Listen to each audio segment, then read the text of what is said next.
Camera settings are important, but not in the way you think. You see, shooting at f8 over f11 will not make any real world difference. Equally, using base ISO over ISO 500 will not really matter either. Where camera settings and specifically understanding camera settings comes in is the ability to take the photo you want in the way that you want, with the camera not getting in your way. So in this video I'm going to share with you 6 settings in order of importance that, in my opinion, if you master, you will completely nail your photography going forwards. And when I say mastered, I mean being able to make changes on the fly, subconsciously, without fiddling and fumbling around with your camera. Although some people like to shoot in manual, most of us shoot in aperture priority for a variety of reasons. By handing over control of the shutter speed and the ISO to the camera, we trust that the camera will select the most appropriate settings for the environment. However, this is not always the case, and we can end up frustrated and confused as to why some of our photos come out blurry when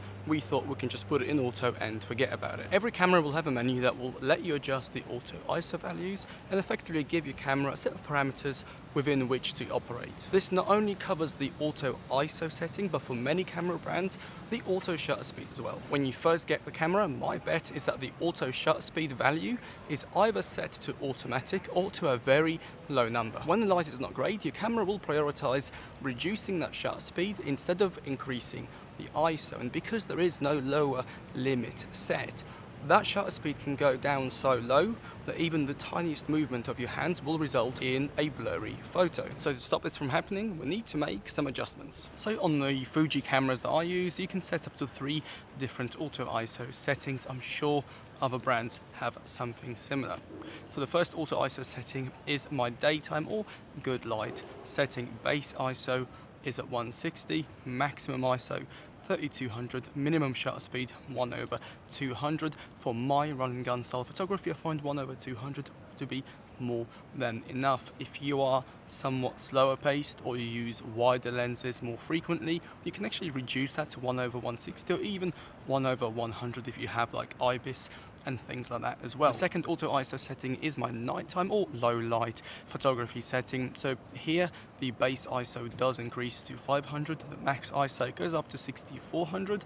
However, the shutter speed remains the same at 1/200. Some people might think it's a little high, considering that at night time you slow down anyway.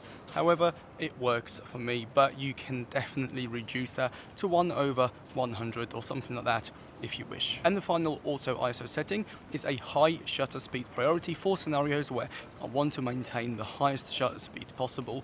Now, the base ISO is 1000 because we want to increase that to allow for higher shutter speeds.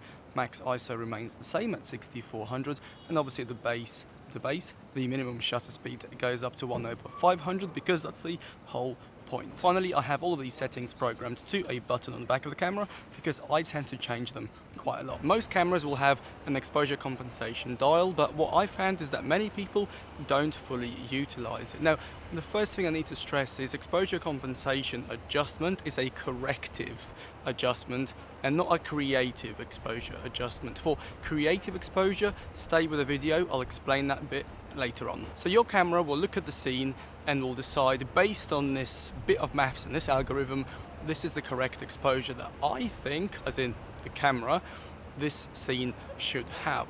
And the exposure compensation dial simply allows you to override that baseline and tell the camera, take this exposure that you think and then add 0.3 to it, or take away 0.6 of a stop from that exposure, effectively making it brighter or darker. The exposure compensation settings I'm about to share with you work well for me. However, your mileage may vary, so do experiment and just see what works for you. So let's start off with a standard day like today. A bit of cloud, a bit of sun, not too harsh. I'll usually keep it around about 0 to -0.3 if it gets really bright. If it's a really harsh day and you're somewhere like in the Middle East or something like that, I can go down as low as -0.6. The main reason is just to take the edge of that harshness, however still maintain plenty of highlights. Now, if it's an overcast day, it's cloudy, it's gloomy, I'll actually overexpose sometimes by 0.3 to even 0.6. The reason for it is because on a gloomy, dark day, everything just looks a bit grey and dull, and cameras can sometimes on their own just underexpose those days. And finally, for nighttime photography, it will actually underexpose by as far as -2 stops. So the main reason is cameras tend to overexpose low light scenes and everything just looks a bit grey and washed out. So when you drop that exposure, what you see in the back of the camera will actually be a lot closer to what your eyes would see in real life. Hello, so editing Roman here. I have made a bunch of camera guides. So if you have a Fuji X-T3, X-T4 or X100V, I go into all of this in a lot more detail in my camera guide. So you can get from my website. Links down below, and if you want to support me, I would appreciate it very much. Thank you, and back to the video. Now that you tell your camera what parameters to stay within and set the overall base exposure, it's now time to tell your camera how to expose. Different camera brands will have different names for these features, however the photometry settings are pretty much the same across all brands. The first metering mode is called the multi-metering mode, and as the name suggests, the camera will look at the entire scene and figure out a good exposure to make sure that everything is properly exposed. Sometimes though it does mean that the sky might be slightly blown out or some shadow area might be slightly too dark. However, it will always try and find a good compromise between everything. This is the mode that I would personally use about 70-75% of the time because it is very accurate. The second metering mode is the center weighted metering mode. As the name suggests, the camera looks just at the center portion of the scene, so it disregards anything that's round the corners. A good example of that is if you point your camera at a window, so you're inside shooting out. With a multi-metering mode, the camera will try and expose for everything. You'll end up with an exposed window frame but a blown out sky outside, whereas with the center weighted, then you'll have a perfectly exposed, let's say outside, what's out of the window, and inside will be a little bit darker. Now I use this around 25% of the time, and I use this for creative reasons along with exposure lock that I'll cover in a minute. And finally, we have the spot metering mode. So quick disclaimer, if your camera has a highlight priority metering mode, I know that Sony's and Ricoh's have it, Fuji's for some reason don't. I would actually prefer that. However, if you don't have it, then a spot metering mode will effectively say, right, only meter where this tiny focus point is. I don't use it very often. I would say 5, even less % of the time. Personally, I prefer the center weighted metering mode because I know exactly where it is all the time in the center, but the spot can be useful for a very intricate scene, especially if you're still and not moving around. Now let's talk about auto exposure lock. On the back of your camera you'll have an AEL button. If you don't, you can definitely program a random button to do the same job.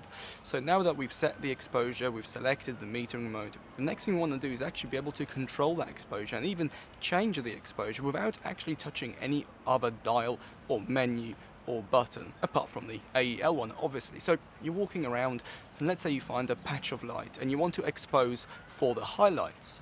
Now you can just reduce the exposure compensation dial, but as we've said, that's already done to correct for the general exposure.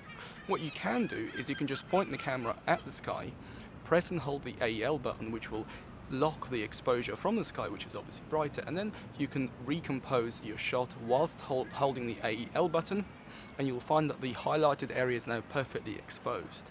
What this means in the grand scheme of things is you can literally be walking around and changing the exposure simply by pointing your camera at an area that you want to expose for, locking it and then recomposing. So you can effectively shoot and change the exposure one-handed if your AEL button's in the right place.